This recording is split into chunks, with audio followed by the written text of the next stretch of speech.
Okay, I'd like to call the City Council work session of Tuesday, March 21st at 6 o'clock to order. And with us, we have members of the Design Review Committee and the Planning Commission and the City Council. And we have some people on Zoom. Welcome, everyone. Good evening session. Bruce, would you like to start out? No, I don't know what number meeting this is, but we've had, We changed our shirts at least. yeah, that was nice. Everybody changed. Yeah. Changed our clothes. Those are wondering what that's about. The council has 13 meetings in March. So, but we're getting towards the end. But anyway, I am here with Marcy McAnally, and she was hired, her firm was hired as a consulting firm to do the code update for us. And we're at the end of the first phase and go back to go. She's going to do a presentation about a little bit about where we've been and a little bit more about where we're headed. Okay, and just a point of order, I forgot about public comment. So is there anyone that would like to make public comment before we start the meeting? Just walk in the door. Yeah, that's why I forgot. I thought, well, Ken's not here. I'm not going to even ask for it. I can. Ken, that's what I usually do at a meeting, and Jen calls it pulling a Kramer. I need to sign in, I suppose. You can do it, please. Yeah. I'm Ken Potter, 131 Roth Lane, Cannon Beach. And I have something that I feel like is very important. You've probably seen a lot of electric cars around town. And everyone has heard about the need for more charging infrastructure and the dramatic increase of electric vehicles that is coming our way. Well, a company called Electrify America would like to put in charging here because Cannon Beach has been identified as a place where there isn't enough. And they're willing to pay for it. And they're willing to pay for the electricity. And the potential is that Cannon Beach can do this with zero outlay and actually have a positive income in as time goes on. So the real thing that needs to happen is that they need someplace to put it. So I would like to suggest that the second of the 3 parking lots on 2nd Street, there's about 20 spaces that face the pond there. And I would like to suggest that we allocate 10 of those spaces for them to install their chargers. And they're interested in handicapped charging as well. And the space that is right at the corner of that lot where the 2 ponds meet is a handicapped space. So maybe a total of 11. And the only thing that needs to happen is that somebody from the city needs to contact Electrify America and say, yes, we'd like to do this, and we have a spot for it. And they will proceed to tell us what they will do and how they will do it.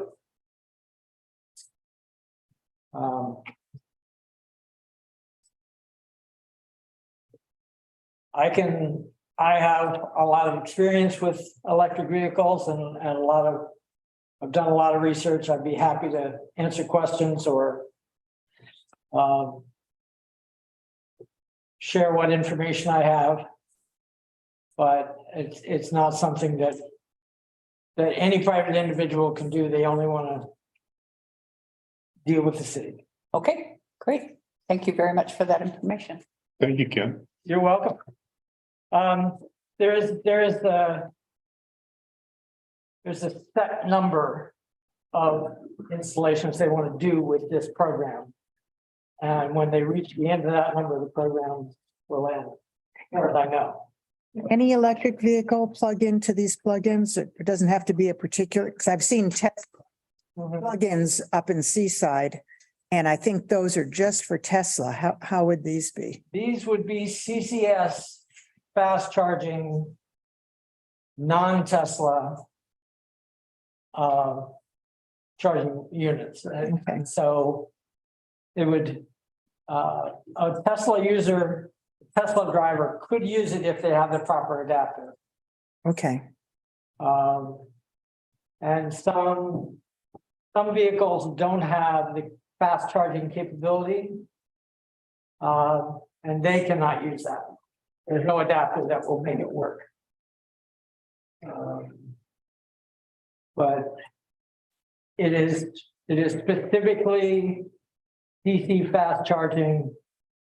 So it's going to be ideal for visitors that come into Cannon Beach, just stopping to charge up and lunch or visit the shops. Or it would also be ideal for people that live here that don't have the capability to charge at home. For example, somebody that lives in an apartment, they don't have access to charging unless their development offers it. So they could go and get a quick charge because they can't charge over it. and they would handle the maintenance, like if one broke or something, they would take care of. Maintenance and, I don't know what their, proposition is in terms of ownership of the equipment. But, I think they're prepared for the city to make the income. Would those spaces have to be dedicated strictly for electric cars, or could That would be non-electric required. be use them? Yeah, but the big advantage is that if the charging spaces are there, and the electric cars will not be in the prime downtown area. They'll be over there charging. And what comes to mind is that if you have those 10 spaces installed, then you could easily add 10 more right next to it for Tesla. It wouldn't be free, of course. But you have to recognize that the largest number of vehicles that are coming into town would be Tesla. Okay, thanks very much for the information, Ken. You're welcome. I think I have a meeting with Ken later this week or maybe early next week. Yes. Yeah, talk. Okay. Friday, 2:30, I believe. Yes. Okay, great. Thank you. You're welcome. Any other public comment? Okay, now let's go backwards to what you were saying. Forgot what I said. It was good. Say it again. No, but anyway, Marcy's here to go ahead and go over some of what we've already done for those that are new to their respective boards. And talk about where we want to go next, where you want to go next. Marcy.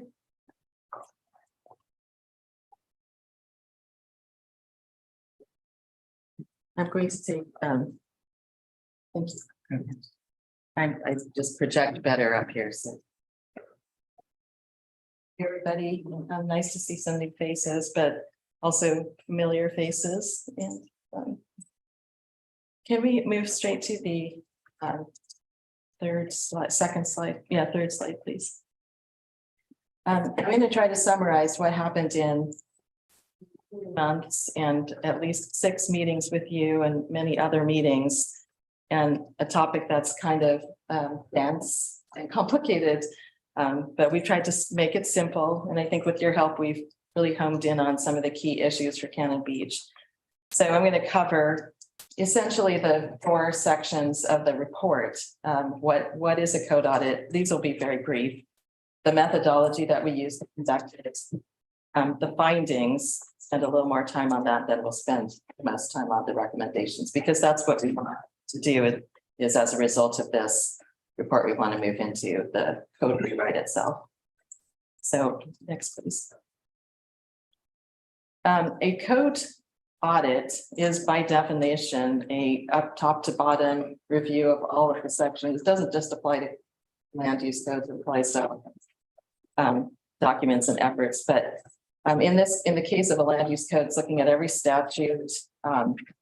It's evaluating, and the purpose of our audit was to evaluate your community development code along with the comprehensive plan to make sure that it's appropriate. We want to figure out exactly where to focus our improvements, make sure that it's efficient and that it complies with state statutes and federal law, and that is implementing your comprehensive plan. That's the purpose in statewide land use planning for the development code, to implement the vision that set out the comprehensive plan. Now, we did not go out to seek changes to the comprehensive plan, but we did review it, and we recommend that it stay as is. But why are we doing a code audit now? It's been, since it hasn't been updated in a top to bottom fashion since 1978. A lot of things have changed since then. A lot of things have changed in the state in terms of state statutes that apply. For example, we talked quite a bit about housing, and housing is a big issue right now at the state level, and some rules have changed within the last 5 years just for housing. But there are other rules also that have changed over the last decade. And there are also things that are kind of hitting the city of Cannon Beach in a very, probably they were constant, we've constantly been a destination place and worldwide destination recognized. But you're also a place where people are trying to live and work. And you're also a place where you're experiencing a lot of development, a record number of applications over the last several years, and a lot of litigation that's really sophisticated and around things that people want to do, but it's not clear that they're not allowed to do them. It's a little vague. So litigation has kind of pressed upon the weaknesses in your code, and one of our jobs is to fix all those places and strengthen them. Also, I think it's really good to, when you look at a code audit, to look at it in a holistic way and look at everything together, not just chapter by chapter. So if we could go to the methodology. As I mentioned already, we started this project in September 21. We wrapped up this final report in December. And our goal was to understand through all these joint commission meetings that we had with the group that was here before, many of whom are the same. We wanted to talk about the values, priorities, and needs in Cannon Beach. And next, this is just a tabulation of all of the sessions that we had. 6 joint sessions, a village character survey that the Joint Commission took part in, but then it was open to the community at large. That led to a village character visioning session with the Joint Commission. And in amongst all those meetings, we also had meetings with city staff who are in charge of enforcing the code. And that included code enforcement, building permit staff, emergency responders, public works, arborist, and city land use attorney. And we conducted a number of site tours and interviews. Some of you were interviewed by me at the very, very beginning of the project. And we also met with city staff. And I just want to say that I'm kind of disoriented and sad that Jeff is not here for this next phase of the project, but he was a real strong part of the work. So the methodology, continuing with the methodology, these tables are simply reprinted here from the final report. I won't go into them We had a scope of work and we fulfilled that mostly by delivering these different memos at the different joint commission hearings. Let's go to findings. Next slide, please. So we did examine the comprehensive plan and we checked it out with all the community engagement that we did. And we feel that comprehensive plan is still a very sound statement of your core community values. And those I would characterize as residential character, a community for all ages and incomes, which is actually language from the comprehensive plan. Also a compact, walkable downtown, and also preserving natural resources and trees. These are kind of like three key values that come through in your comprehensive plan. So then we looked at, does the development code actually implement that as well as it could? There are a number of gaps, and through the course of the last several months, we've pointed out where those are. Just to highlight a couple for you. One is that housing for all isn't really helped by the fact that you don't have clear and objective language for housing, and it's not easy. It's not by right approvable. We believe that clear and objective provisions for housing can be written, and that will be one of our focuses, but without losing the character and the unique types of ways that people live in Cannon Beach. Another highlighted implementation gap was parking requirements downtown. This is an area that a lot of cities are struggling with right now. If any of the buildings that you currently have in your downtown were burned down, you would not be able to rebuild them under your current parking requirements, because so much parking would be required on each site that you wouldn't have the building. You wouldn't have much room left over for the buildings that you have. And your downtown has a pretty unique character. So we need to address this. I feel like this is also an emergency. So when we conducted our review, we sorted provisions into where there are clerical issues, and these are relatively easy to fix. Where there are structural or organizational issues, those also can be somewhat easy to fix. Administration issues, like how do you actually make your judgments about projects? How do all the different bodies that are part of this joint commission, how do they act? What are their roles in making decisions about the projects, and how do they interact with each other? There are state laws about how that should work. And then there's local culture about how people want that to work. So we looked at that. And then we looked at these big policy issues, and you would think maybe like the policy issues would be the most important thing to address first. But we found that if we could reorganize, if we could work on structural organizational issues first, we could actually make the policy pieces easier to deal with. So I'm going to talk a little bit about how that works in our code rewrite plan. Also, I want to point out that some of these things like administration, you'd think you could tweak that, it would be relatively easy to fix, but then you start getting into policy issues and some of the culture issues.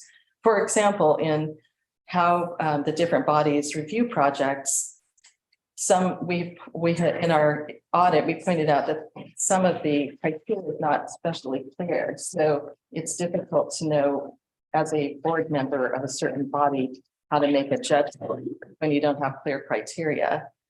And that seems like it might be relatively easy to fix, but as soon as you start to kind of mess with that, you start to get into policy issues. So we want to address the administration issues as a piece, and we also have a plan for that. So our recommendation is that this sort of essential first step is the code reorganization. There wouldn't be any substantive changes here. It's a policy neutral effort, but the act of changing a code is literally striking through text and underlining text. Like the new text comes in as an underline, and the deleted text be struck through. And this is one of the most pedantic parts of a code rewrite, and you will all be part of this. But you have to pore over these documents. And what we think is that it's going to be a lot easier for us to make those policy changes to a code that's reorganized the way that we think it should be. So we do that first. So there would be like almost everything will be struck through and replaced with, but it's still policy neutral. At the end of that step, you'll have a reorganized code. That'll be a lot easier for us to go back and track, change, edit for a policy on a policy basis. So this might be a little unusual, but we think it's really going to help the rest of the process. Next, we would address the decision-making procedure. So this is where I'm talking about administrative. This is what I'm talking about. There are 4 types of approval. Typically, I would say ministerial, administrative, judicial, and legislative. And they all have kind of different high rankings in the hierarchy of decision making, and different bodies have set out rules for those. Then there's the way that it typically works, or it's supposed to work according to state statute. And then there's the way that it actually works today. We want to kind of align those so that you're consistent with state policy and also general best practices. But at the same time, we want to make sure that we acknowledge the special procedures that you may want to maintain. So for example, I understand that there's possibly would be a 5th type of approval. That would be kind of unusual, but it would be for you. So that's a process I mean, I think it'll be really educational for everybody here, because you'll get to review what are each of these procedures, how do you currently use them, how do other cities use them, what would be an easier way to blend them, and how can we wind up at a really clear system of approval criteria and procedures. So that would be the second step. Next. Then we really get into the policy issues, which is like, is the community development ordinance implementing the comprehensive plan in the best way possible? And that's where we get into a lot more kind of big picture visioning issues. We would want to, I think that we're going to wind up with a bigger list of policy things that you want to address than maybe could be handled, or maybe that should be some that should be addressed immediately to kind of protect you, and then things that could be addressed later. So part of that task is also prioritizing them and then going through them in an order of priority. There's an issue of should some portions of your code, some development standards, for example, the dimensional standards that govern, say, lot coverage or building height, should those be unique to different areas, or should be same? Should you use a form-based code type of code? We want to address the parking requirements for not just everywhere here, because but especially to fix the downtown gap that I was talking about. And we also want to address homes for households from a variety of incomes and ages, so that we can make sure that your code is actually implementing your comprehensive plan on that vision. So those are the steps in the order that we want to go through them. And I think this table just puts them all on one page. Again, step 1 is reorganize the code and then adopt it as a reorganization. Then 2, we get into identifying the potential amendments to your administrative procedures. And then we prioritize the policy code amendments, and then we produce the code amendments for adoption. And the way we talked about this process as streamlined with a 4 to 6 month rewrite followed by a 6 to 8 month adoption process. And that's kind of the final report in 12 slides. And now I'd like to spend the rest of the time answering questions or having a discussion about this. Marcia, you said something I just wanted to follow up on really quickly. Under the decision, I'm not sure I got my note here right. Under the decision-making process, you said there might be a 5th type of approval. Sounded to me like that was something maybe your staff was coming to you with and you hadn't had a chance to really look at yet, or tell me more about that 5th type of approval and where it's being brought to you, or why is it on the table now? So over the summer, we produced these 3 digests. Remember, we were trying to give little bite-sized pieces of our recommendations to you. And one of them was specifically about the administrative procedures. And at the Joint Commission where we discussed that, and Keith really led a lot of that, the preparation of that memo and that discussion, we identified that there are 4 typical administrative procedures.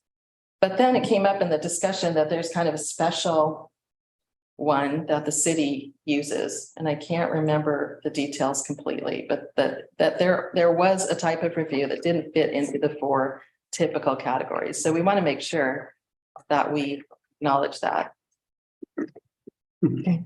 See, Yes. at one of the previous meetings, I asked for some examples of form-based code in small communities, and I still haven't seen them. So I'm just wondering if those could be provided. If I haven't been able to find them myself. And I'm talking because the examples we were given are communities that are not anything like ours, way bigger communities, and I didn't see how it fit at all in a community this size. So I'm sure they must be out there somewhere. I just haven't been able to find them. And I'm wondering if you have any examples that you can provide of small communities where form-based code is used Yes, we can. successfully. Well, can I talk a little bit about what a form-based code is? Mhm. Because a lot of the small communities that use form-based codes, and Jeff and I went around on this issue for their brand new communities, their planned communities, and they have a form-based code that applies. And we didn't think that was going to be appropriate at all. And the most essential description of a form-based code is it's using the form of buildings as a primary component of the code. Most land use codes say, you can have this land use here and this land use there. And some places you can have a mix of them, but since the 1950s, it's been very common for cities to adopt these land use based codes. The form-based code says you can have this shape here and this shape here. And we care less about what you put inside that shape. It's the shape and the building and its relationship to the street or to the open space or to the coastline or to the forest edge. That's the most important aspect. So the form-based code makes an effort to regulate the form of the building less than the land use. It's not that the land use is still managed, but it's not as limited like it's possible. For example, the housing issue is one where the middle housing that we talked about quite a bit, allowing more middle housing in Canada Beach might be a way for you to address workforce housing, for example, and more affordable housing. Plus, people are concerned about the size of houses. That was a big thing that came up during the visioning conversation. A form-based code actually put a limit on the shape and size of a house. But in a middle housing scenario, it might not limit the number of dwelling units that go into it. It might say you could have 2 in that house-like shape, but the house-like shape, the form-based code would say it needs to be kind of the typical house-like shape, that it covers the same amount of lots. It's about the same height, and it has some of the same articulation as a house. But what is it about the form-based code that seems to take some of the decision-making for like a variance, for example, away from the planning commission? Because I noticed that in the writing, away from the planning commission and make it an administrative decision instead of, if someone wants a variance, et cetera. How does that work?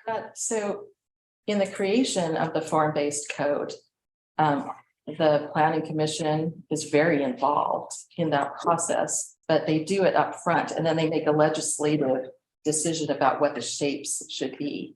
Then it's written in numbers and percentages. It's a clear and objective standard. And at that point, it's provable. It should be, if the form-based code was developed with a lot of involvement by the planning commission, presumably they're comfortable with that form and they're Right. willing then to allow it to be administratively approved from that point forward. Including a variance. It would eliminate the need for a variance. But another issue that we want to address in the code audit, in the code rewrite, is where variances are frequently requested.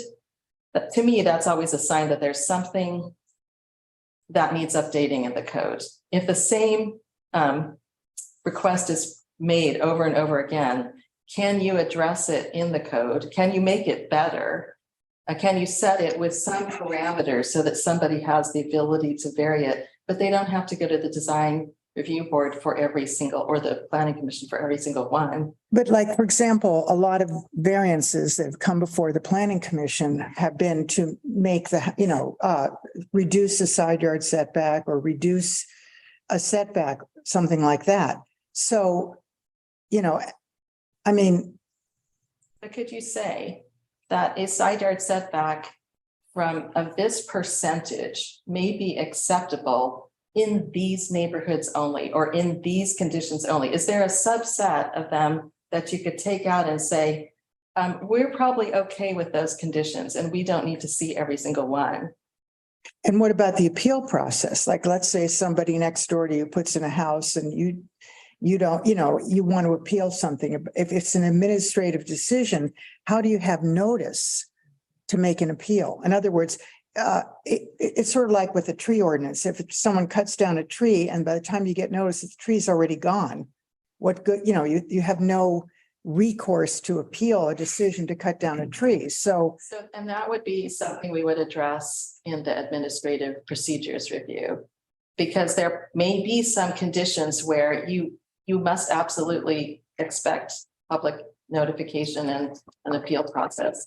But is there a subset of things that you can say, we know how that's going to turn out in these conditions with these parameters, therefore we don't need to see them every time? That's all. It's like a little bit of, it just makes it a little bit more efficient and also more predictable for applicants, because some things they know they can go to the counter, to the staff and get an approval on. But those would never be decided just by us alone in the code rewrite. We will come to you, we'll sort of spell out the different options, and you will ultimately decide which ones are acceptable to you. I had a question along that line. I'm concerned about something as deep as we could go on that. I'm not saying I'm opposed to it or for it, but it's just, I know it will take, there's a lot of questions I'd have in order to get that right, to let go of that right for the public to have a say in that. But just taking a quick step back, Jeff was a big advocate of form-based code. He had really been behind that. I didn't understand it entirely well and didn't have to. I didn't think it wasn't the time, but we are getting close to the time. I am going to need to understand it better, and Jeff's gone.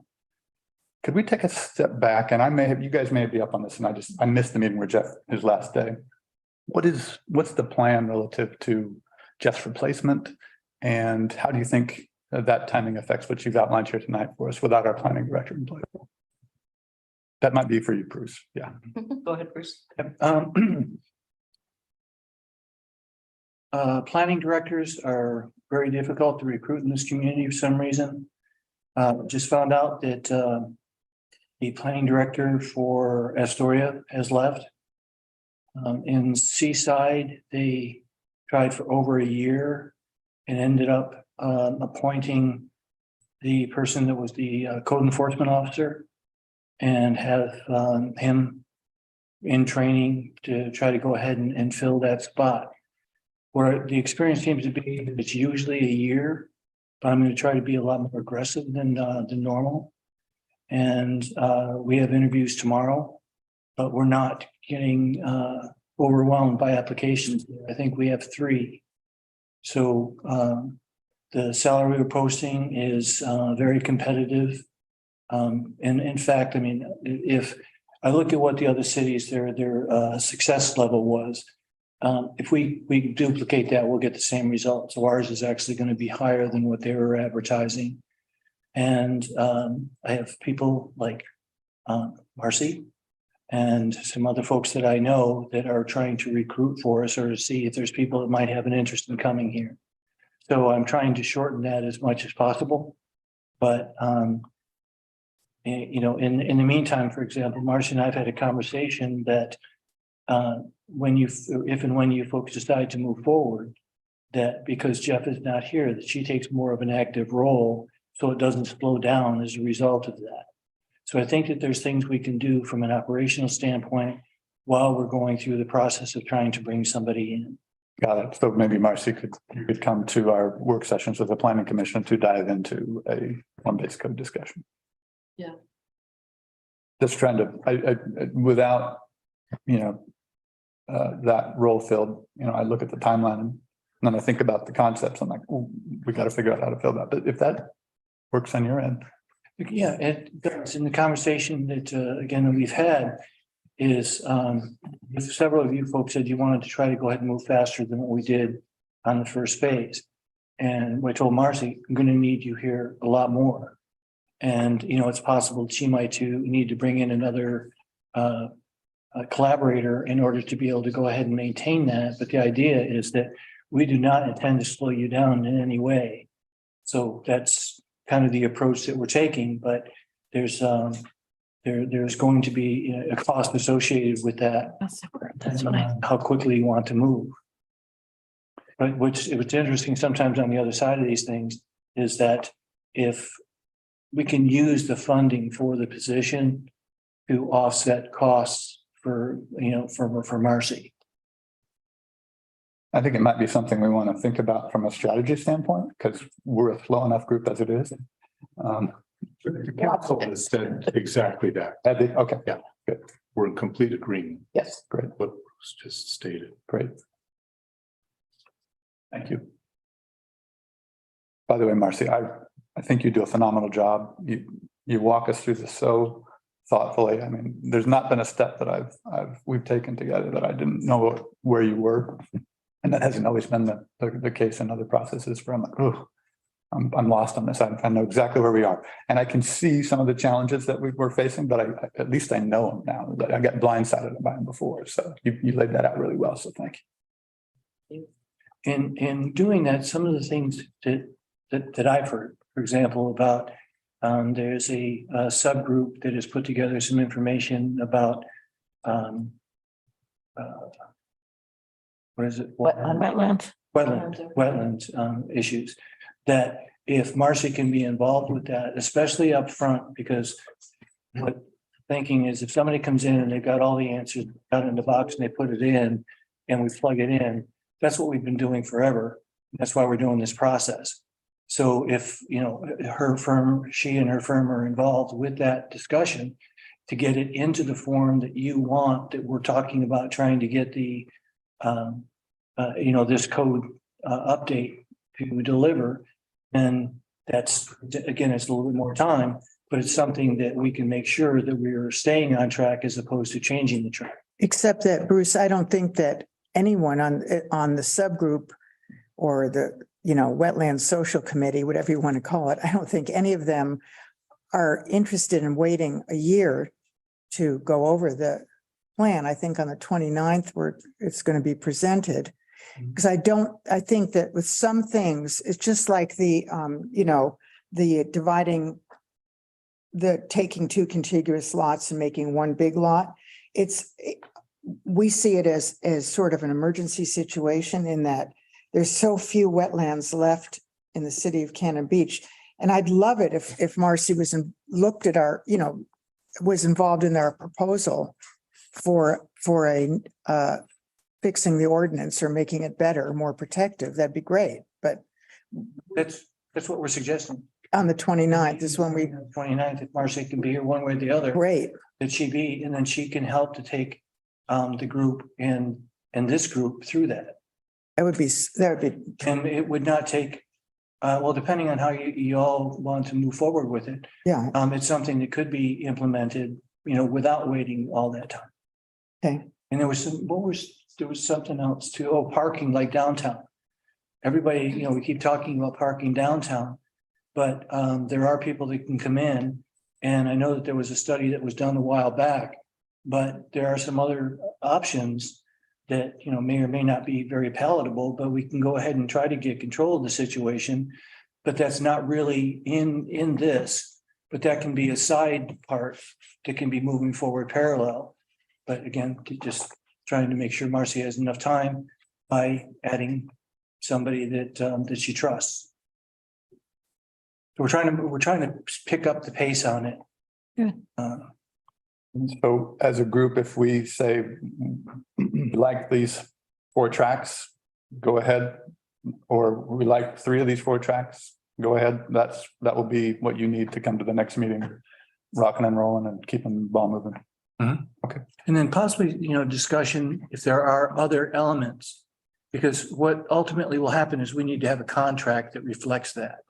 And so if we are looking at doing parking, we can talk about doing it now in the proposal that I'll be getting from Marcy. Same thing with the wetland, those kinds of things, so that we can cover them, but we can always add them later on also. But it's harder if it's complete and then say, okay, now fix this. So we can make all of those work. The reorganization step, has to happen first. Okay. That could actually provide us with a little staging time for these other things, but that's the conclusion. You said that would take a 2 to 3 month process, including the adoption of that.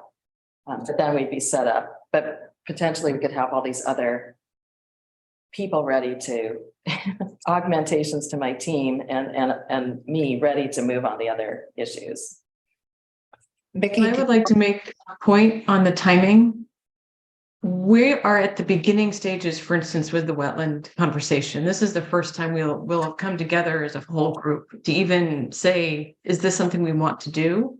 So we are talking months of conversation, plus we have to go through the state PAPA process, et cetera. So, I mean, there's time because these are really deep policy questions. It is going to take us more than 1 or 2 meetings to reach any kind of consensus on even a next step. Thank you. It seems like a lot of this is, Marcy said it and I thought the same thing. This is that reorganization is kind of a slam dunk that buys us a couple months. We can have some more in-depth conversations about how we feel about the order of processes and control to the point you were making, Lisa, how much input do the planning commission or the public have, which are bigger questions, which will take a long time. The form-based code versus anything. Yeah, no, that's not, I agree that the first thing that has to happen is the reorganization. And Marcy, you used the same word I think you used tonight, Lisa, emergency. There are a couple emergencies. Bruce, you were saying parking, or Marcy, you said parking earlier, wetlands. If there's others that we as a group have, maybe take those on and try to integrate them into one of these earlier steps. I think housing is in there. Housing ought to be in there.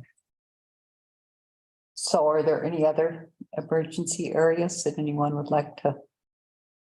I have all of them, the emergencies. I mean, they really are, but it's not practical. So wetlands, parking and housing, not necessarily in that order. Louder. Trees. There was. Thank you, Grace. Anybody that's on Zoom have any input on that? I think those are the 3 biggest things we're to deal with at the moment. Now we're at 4. We added trees. Oh, trees, always trees. Okay, there you go.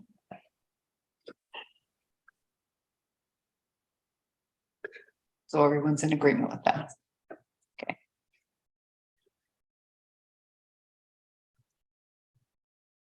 I hate to be this optimistic. Look, it's a jinx. I think we have our marching orders, and it'd be a matter of coming back before you with whatever turnaround we can. And I think that I heard that you want Marcy to be either here or listening in on the wetland discussion that's coming up in 8 or 9 days. And this is for Marcy to put together the team and to give the city a proposal for accomplishing what you have indicated you wanted to have accomplished. I have a question on the total time frame for the reorganization before we see that reorganization before it's presented to us. Do you have an idea approximate? Is it 2 months, 1 month? 3 months? I don't know. I think realistically, it's probably a 3-month process. Okay. But we can actually start the other work in it doesn't, if we don't have to like just do that and then begin the other work, we can start the other work while we're working on it. There will be a process where you're reviewing it. So we hope to gain some time for us to like go work on the administrative procedures. So Okay, that so would be- you're anticipating like May to June? Or? Yes. We need time to get the contract, but that's not unreasonable what you just gave. Marcy, when it comes to the first step, the rewrite, the reorganization of the code itself, and so you'll be asking some of us anyway to go through the process with you. How are you going to manage that? Is that a shared document kind of a process, or? It's a big spreadsheet that says this section was here, now it is here. And then it's the document itself in its changed form. I think that's the way that we have talked about doing it. And I wonder if Keith wants to describe that in any more detail than I just did. But I mean, maybe that's enough information for you. It probably is sufficient, yeah. And do all three bodies work together on that? Well, that's the kind of a question for you. I mean, if we're going to try to streamline the process, it would be a planning commission review and recommendation to city council for adoption. And since it's policy, it's supposed to be a policy neutral exercise just to reorganize, and we want to get through it efficiently. That's what I would recommend. I see that Keith has appeared. Okay. And we want to say something. Let's Keith first. Okay, thank you. Hi, Keith. Hi, I really don't have anything to add, but I agree with what Marcy said. I think that we can do this pretty efficiently, and I think that the reorganization will help so much in everything else you do after that, because then you have the framework that you like, and then as you make the amendments, you can just put them in as you go. Did we mention that we're going to bring a subdivision chapter in? That's one of our recommendations. So the code reorganization process integrates those two. That's 16. Yes. Bruce, did you want to say something? As far as how to move forward, this process that we have now was recommended after we saw a couple of not terribly successful iterative processes where the planning commission worked on something for, quite a while. And then it went to the council, and then it was like, well, this is what we meant or whatever. And so we're trying to avoid that because this is so important that we wanted to have everybody in the room, all of the three boards, to be able to go ahead and, have their input now, as opposed to arguing over, what it should have said and those kind of things. So I think that's worked well. It's hard to pull everybody together, but I think it's worth it. And that would be my recommendation, that we continue the format that we have now. Sorry. I have a newbie question, and I think I could still use the newbie for a while, yeah? Yeah. I'm using it all the time. I'm still using it 5 years. All that, then good. I'm a little confused at what point and who decides if we go to a form-based code versus land use code. That's more at the policy stage. So that's one of the last steps that we go through. And who's involved in that policy change? Well, I guess it will be all of you because we just agreed that we continue the joint commission form. But ultimately, the council would have to be the one to take the vote. But it's not been decided as of yet. No. Great. Is it possible too that when we get into some really nitty gritty dimensional standards and like, if the Joint Commission says we approve this general direction and then we are amending the code with specific form-based language for specific neighborhoods, that would be a planning commission task to review and recommend those. That's one potential path. May I ask a follow-up question? Of course. Thank you for the answers. Is it possible to have a hybrid of the two? Oh, yeah, absolutely. Okay. I mean, I'm not, so Jeff and I had slightly different attitudes about the form-based code. He's worked in communities that had form-based codes that were kind of imposed for new areas, and he'd seen them work and they're very successful. And we talked about whether those would be good examples or not. And I thought, well, they're too new. It's not quite what we have here. We have an existing code, and so most of Keith's and my work on form-based code is integrating them, a form-based approach into an existing code. And it's just it's really simple because it's more about bringing a context sensitive approach to, like saying, like, you might not have the same dimensional standards over here that you have over here. And that might be because of topography or lot size or historic neighborhood character. And you might want to set up these different tables in your code that are, these are the dimensional standards for this neighborhood, and these are the dimensional standards for this neighborhood. But the dimensional standards is not a new thing. It's what you already use to prove most of your projects. You have lot coverage, you have heights, you have, all these basic things. That's basic, but I guess the form-based approach is tailoring them specifically for a desired outcome. Thank you. One of the things we did on the wetland issue in particular was when we talked about the challenge, we talked about ways to address it.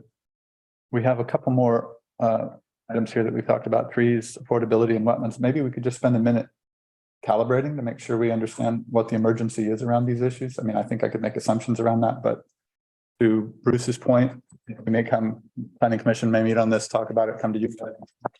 You missed it. So maybe you just spend a few minutes talking about what we see as the emergency with, I think we have the wetlands covered, but trees, parking, and affordability, to give us some context to help frame a conversation, or maybe there's some subcommittees formed, or at least get the conversation started so we don't start at month 3 and spend a lot of time trying to figure out what you guys think. I'm just wondering, is it possible to, just for, educational purposes for us? I have here something from Sacramento. I don't know if it was from you or from somewhere else, conventional zoning versus form-based code. And so, but I don't know if it's possible to have an example, like just a example of what it would look like for a form-based code versus it's an actual concrete example. I think that I know it's a big, it's too broad to do that. I just think that it would help people understand the difference. I think that excerpt that you have is actually from a book that I wrote for the Area Council of Government. Okay. 10 years ago, specifically to help local governments adopt more of a form-based code approach. And I think it's still a really good kind of textbook about what a form-based code is, how it compares to conventional codes, how you would go about writing them with different kinds of contexts.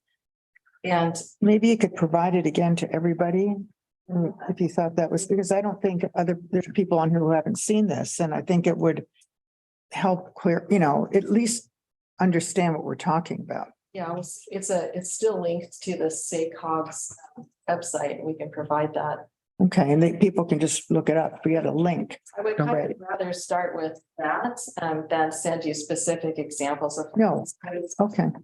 One of the things that I get a little nervous about is that some form-based codes go really all in on architecture, the architectural style of an area. And I don't think that's the direction that we want to take here, because we're trying to make more clear and objective standards for most areas. And so get a little nervous that it might be misleading, but I will continue to be on the lookout for some, maybe even in that document, there are examples that you can go look at a form-based code in place in an existing area. That's what I want, is an existing area, a hybrid form-based code, and one that doesn't focus too much on the architectural style. Right, and one that isn't some big, very, very large town in the south that has nothing to do with us. Seaside? Or a new The development. one we got was in this, it was some antebellum town in the southern United States. That really was not helpful at all. Yeah, no, Florida has seaside Jeff is gone. like this, I think, or similar. Back where Jeff is gone. Mhm. So, Yeah. set up in the panhandle. It was the original. Aaron,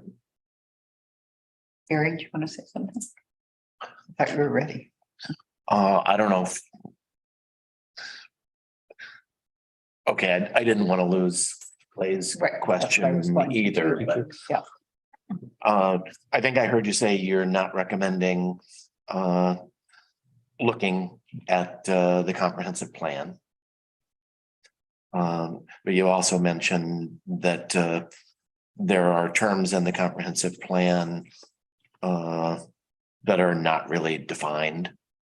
Is that more important that when they're in the code and we can deal with that in the code, but a little vague in the comprehensive plan is okay?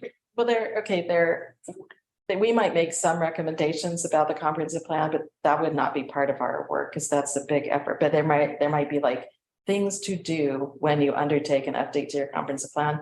And we did identify that there's kind of this mismatch between, typically a comprehensive plan is policy and vision, and it sets out like the city's goals.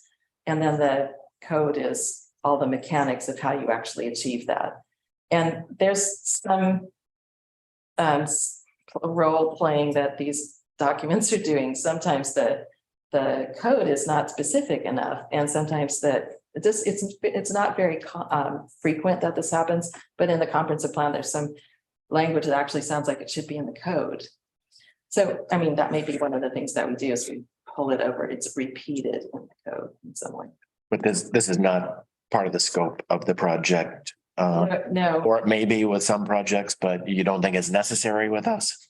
I think a city should undertake a comprehensive plan update every couple of decades.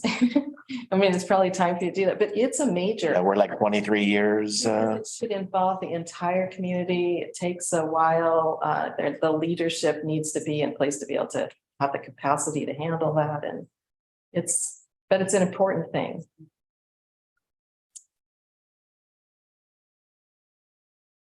Okay, so back to Clay. Maybe I'll frame it just a little different. We have a group running with the wetland. I think we'll have an idea of the emergency issues there from that group.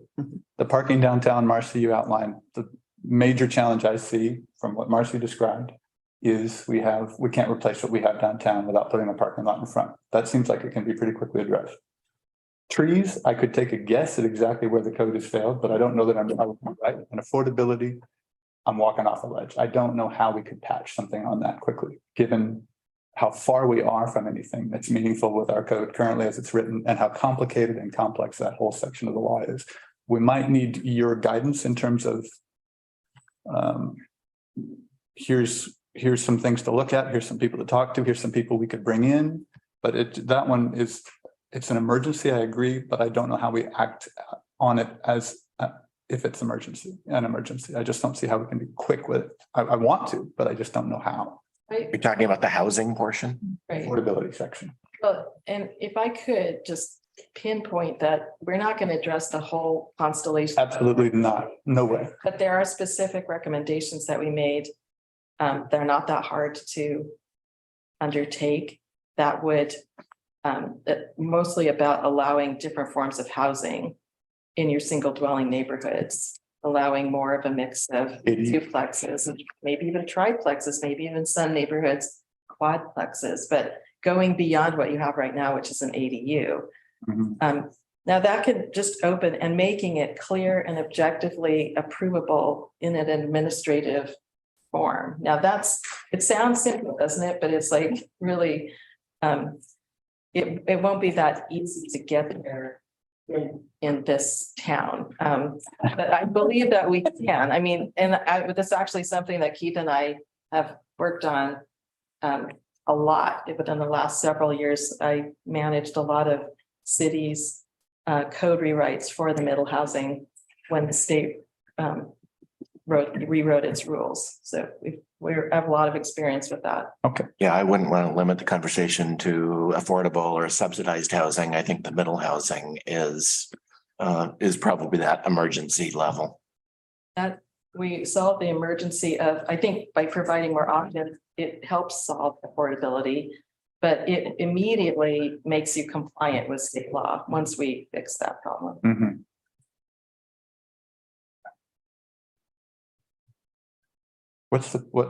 Where's the tree ordinance need patching?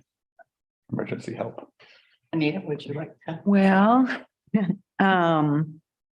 it doesn't spell out how to protect trees. It just says how to cut down a tree. And there are no protections within the code that speak to that. So that's my Got it. observation. And just, I think I heard the planning directors say that specifically, that there's nothing in there that protects the trees in any way. Sorry, I don't understand. It wasn't me. Arborists of America. It wasn't me. Okay, I actually was. your mic off. Yeah, I don't know. Sorry. I would like to expand on that a little bit. So Yes. we have been talking about this code audit for well over a year now. And I don't know how many different conversations I was a part of, or at least listened to, where someone said, we really got to change this. And we said, well, it's going to be part of. Address it with the code audit. Challenge everybody to go through your notes and find all those little bits and pieces. I've been doing that, and I actually did find the tree, some reference to some of the conversation around trees, and what I would say is that there were some issues around the approval process, and more specifically around the notification process, or lack of a notification process. Just trees getting cut down without any, prior warning, that kind of thing. So I think from what I could find, that's what was one of the hot buttons around trees. Okay. I would just like to, I had talked to Jack about the trees when I was first coming on board. And one of the things I mentioned to him is about the notification, that there are communities and cities, I'll use like Oswego as an example, where they have a similar process of approval, but it's very clear to all the community what trees are about to be cut. There's a map, it's really done in great detail, and people then have an opportunity to appeal if they feel that, to the committee, if they feel that those trees should not be cut. I couldn't find anything similar here. I was just mentioning, I was gone for 2 days. I came back and a whole lot is gone. All the trees are gone. There was no notification that I saw.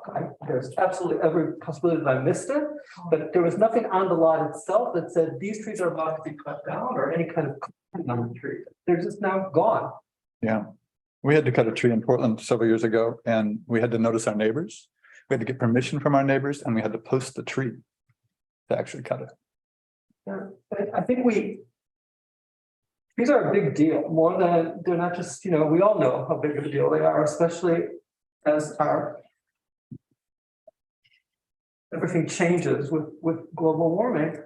And they're not easy to grow in a coastal community. And to me, it seems we're a little callous on how we just allow trees to disappear.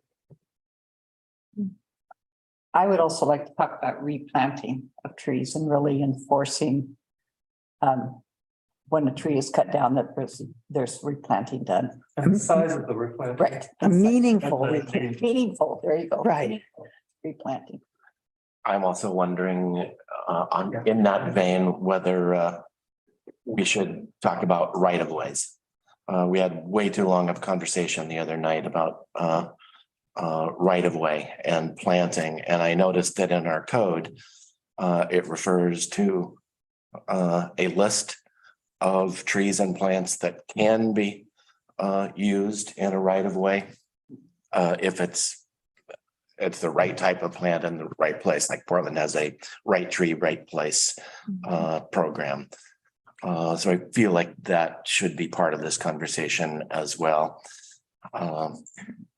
But it also said that the tree board maintains that list, and I haven't seen, there's a list of acceptable plantings and a list of unacceptable plantings, and that mentions that in the code, but I don't know where those lists exist.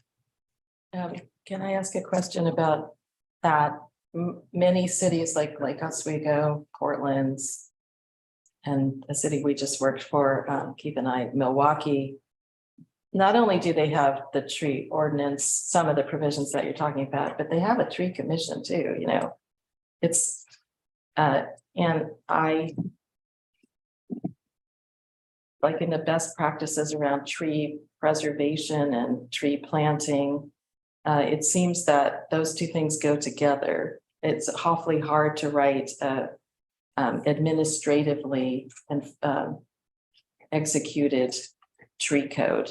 There are going to be a lot of situations where it's kind of not completely clear, and something like a decision-making body might be necessary.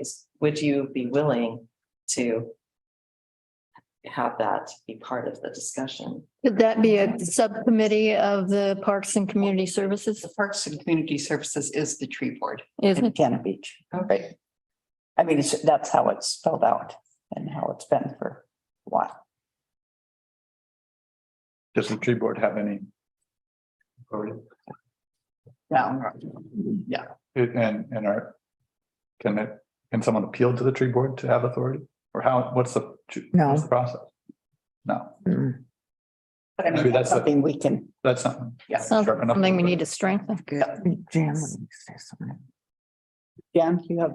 Us to, during the budget process, we need more money to be put into our green infrastructure, not just our regular infrastructure. Okay. And so in some way, could you guys maybe help us with that? Because green infrastructure is just as important.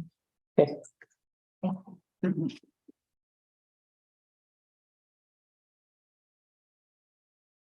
So it seems like incentivizing people to not cut down trees might be something to consider too, however that works.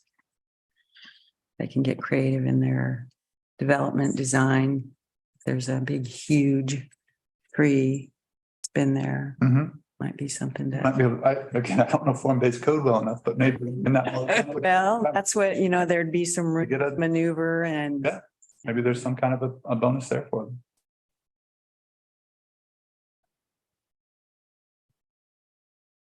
So Clay, did you get answers for? I saw Marcy writing, so I felt good. Okay. So that's trees. That's trees. We talked about housing. Marcy's got affordability or Housing. middle house. Housing. Talked about trees and parking. I mean, is it just as simple as we think it is? Wetlands, we've got a committee on. Yeah, I think that's Wednesday. We'll. Yeah. Tackle wetlands.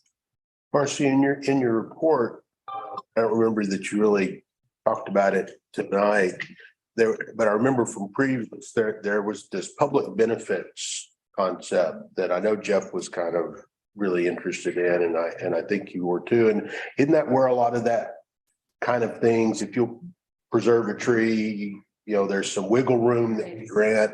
It's actually part of the code. Yeah. And it doesn't have to come to the planning commission to get a variance, Yeah, it was. And I'd like to see that. Some of the incentives that you were just talking about. You get a little bit of additional development capacity if you save a tree. A little bit of development capacity if you produce an ADU. There were things we were trying, it was Jeff's idea, and I thought it worked really well as it was written.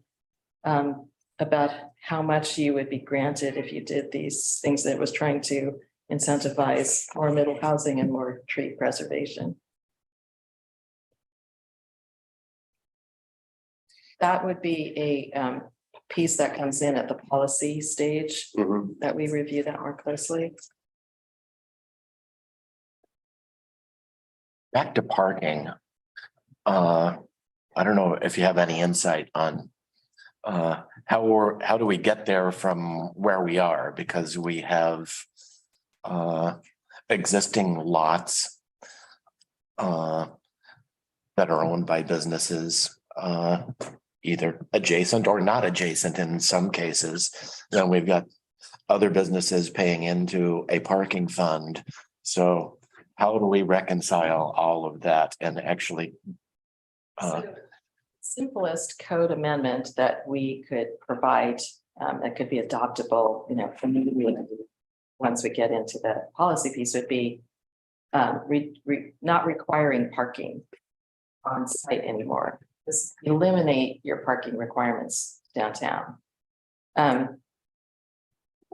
That sounds easy, right? But it can be very controversial. And sometimes in these situations, it's the most controversial, not to the downtown business owners, but to the neighborhoods immediately next to them. Because they know they may see more overflow parking than they even experience now. So I was talking to Bruce about it's good to have a parking utilization plan. And I know that there was one done before, something where parking counters, people come in and they measure exactly during which days of the week and which hours of the day are people parking where and for how long. And in your case, because you're such a seasonal, you have these seasonal fluctuations, you would probably also want to see that in a couple of different seasons. But having that information, those actual counts, like to know that most of the time, the parking utilization studies show you that there's actually a lot of parking. It's not being fully used. And so then you want to embark on a parking management plan. And there are people that can help you with that. It sounds like you have some of these pieces in place, but it's not very holistically addressed, and not all the businesses are on board with it. In the parking management plan is essentially saying, we have this much parking and we're going to manage it better, and we're not going to add any more to it. We're just trying to try to manage what we have better. So it takes additional help. Like I would want to add someone to the team to do that, but it's not essential. You could eliminate your parking requirements immediately. That could be one of the very first policy type amendments that we propose. I guess my question is really about, if you do that, then what happens with those businesses that already have their existing parking lots? Are those open for development now? And what about the ones that are paying into a parking fund currently because they don't have their adjacent parking lots? Those would remain. But the issue might be when a new building comes in that it's not providing any parking on site. Do they have to, provide an in lieu fee for some parking that is is somewhere else? Or do they just not have to provide any parking? So those would be things that we would want to address in the code amendments. And yeah, I don't know. I don't have the picture of that. We'll have to get a picture of the parking management that is currently in place. Is there, who enforces that? Who's in charge of that? It's a very good question. The police are in charge of enforcing the, timed parking, what is in place. And there's certain locations for drop off for businesses, semi trucks and things like that. But it's always been through, at an administrative level where we set policy. Is that your question? That partly, but I think also, Gary, you made me think that if there's some of these businesses actually have dedicated parking spaces in a shared lot. Is that right? Not actual spaces. They pay a fee to maintain the lot, for the city to maintain the lot.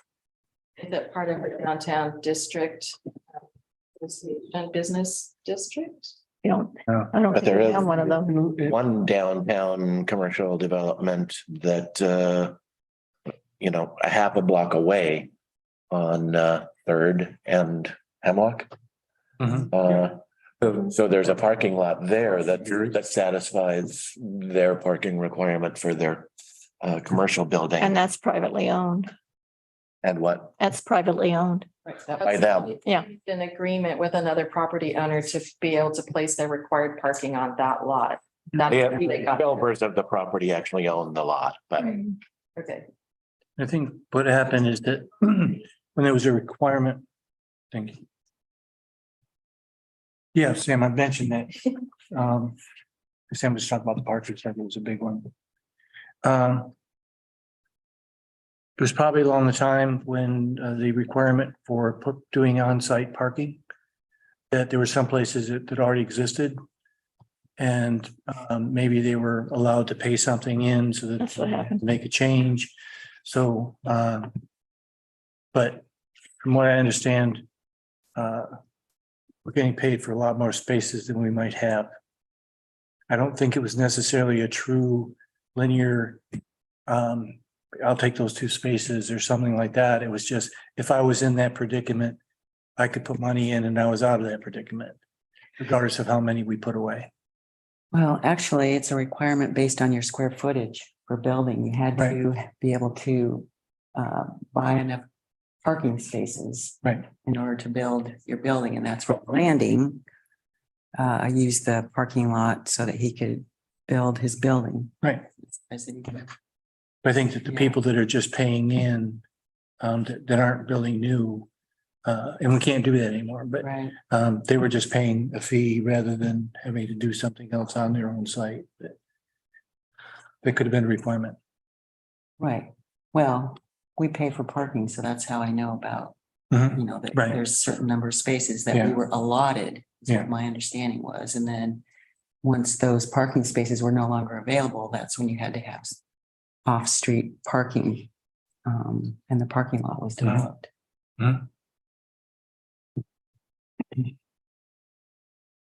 So what did Sam's note say? Because that there was a big parking stuff. Dated me. A little bit. We had a crowded room. Yes, That one. yeah, A lot of angry people. Yep. yeah. When Marcy and I were talking, I said, just know that we're full of angry people. Last time this happened. Yeah, yeah. So we're kind of getting into some of the things that might be happening as we go through the process. Good with the direction I kind of laid out a little bit ago. So I think we were just starting the conversation on some of those that we see as the Well, we want to top make- priorities. Yeah, Yeah. make sure we had common ground, that we Yeah. understood what the issues were. Is there anyone on Zoom that has any words of wisdom or anything to add to the discussion? Anybody in the room? Okay. Well, thank you, Marcy. We'll see more of you. And For your confidence. Yeah, I want to great for Marcy to be here on the 29th. Or at least on Zoom. Zoom. Yeah.